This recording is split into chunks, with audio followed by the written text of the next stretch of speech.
খেলবো এটা কে বললো? না, আমি কখনোই ছিলাম না। ক্রিকেটের প্রতি কোনো ইন্টারেস্ট কাজ করে না? দেখতে ভালো লাগে খেলতে ইচ্ছে করে না? না, কারণ আমি তো আসলে কখনো ক্রিকেট শিখিনি। যেটা হয়েছে যে আমাদের তো মেয়েদের আসলে খেলার অপশন কম থাকে, আমরা যেভাবে বেড়ে উঠি বা আমাদের সোসাইটি, তো আমাদের খেলাধুলার মধ্যে আসলে খুব যাওয়ার অপশন নেই, যার কারণে আমাদের ওই কনফিডেন্সটাও আসলে তৈরি হয় নাই যে আমরা আসলে মাঠে খেলবো বা এই ধরনের খেলা খেলবো। বাট এখন মেয়েরা অনেক ভালো করছে। মেয়েদের ক্রিকেট দেখি আমরা, ন্যাশনাল লেভেল ইন্টারন্যাশনাল লেভেল অনেক ভালো খেলছে, টেনিস ভালো খেলছে। সো ওইটা একটা দারুণ ব্যাপার। আর আমি আসলে যেটা পারি না সেটা নিয়ে আমি আসলে মানে কখনো ওটা আমি করবো এটা ভাবি না। আগে আমি শিখবো, যদি শিখে আমার মনে হয় যে আমি পারবো তাইলে আমি করি। তো আমি খুব বেশি খেলাধুলা দেখি না, এটা সত্য কথা। আমি ফ্রি থাকলে বা যখন ফুটবলের টাইম আসে তখন হয়তো বা সবাই যেহেতু দেখে এক ঝোঁকে দেখা হয়, বাট আমি খেলা বুঝি।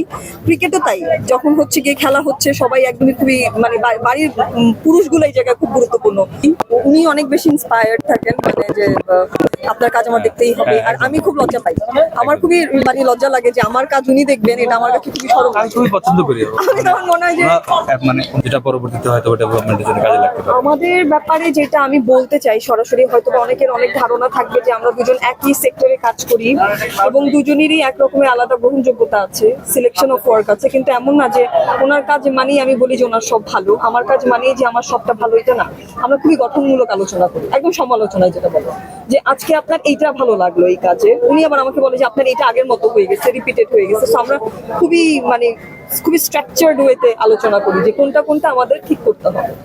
হ্যাঁ, যেটা হয় ওনার ক্ষেত্রে এটা বেশি হয়, উনি যখন স্ক্রিপ্ট পায়, কোনো একটা ভালো গল্প পায়, প্রথম উনি পড়েন, পড়ার পরে উনি আমাকে বলেন যে আমার কাছে একটা দারুণ গল্প এসেছে, আমি আপনাকে বলে শোনাতে চাই। তারপর গল্পটা পড়ে আমাকে শোনায় এবং তখন আমরা কিছু কারেকশন চিন্তা করি যে ক্যারেক্টারটা এরকম হতে পারে, ক্যারেক্টার এক্সপ্রেশন এরকম হতে পারে, ওর ইন্টারনাল দ্বন্দ্ব এরকম হতে পারে, এরকম কিছু আলাপচারিতা আমাদের মধ্যে হতেই থাকে।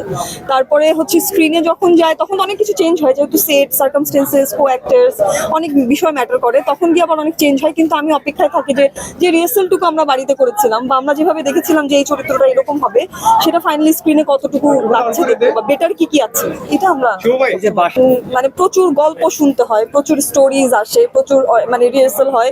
দেখা যাচ্ছে ওই সময় আমি অন্য একটা কাজে ব্যস্ত, আমি হয়তো রান্নাই করছি কিন্তু তখন হয়তো বা গল্পটাই শুনতে হবে, এরকম সিচুয়েশন হয়। তখন আমার মনে মনে রাগ হয় যে আর্টিস্ট না হলে আজকে ঝামেলাটা হতো না, আমি মনোযোগ দিয়ে রাখতে পারতাম। তো আর এমনিতে সুন্দর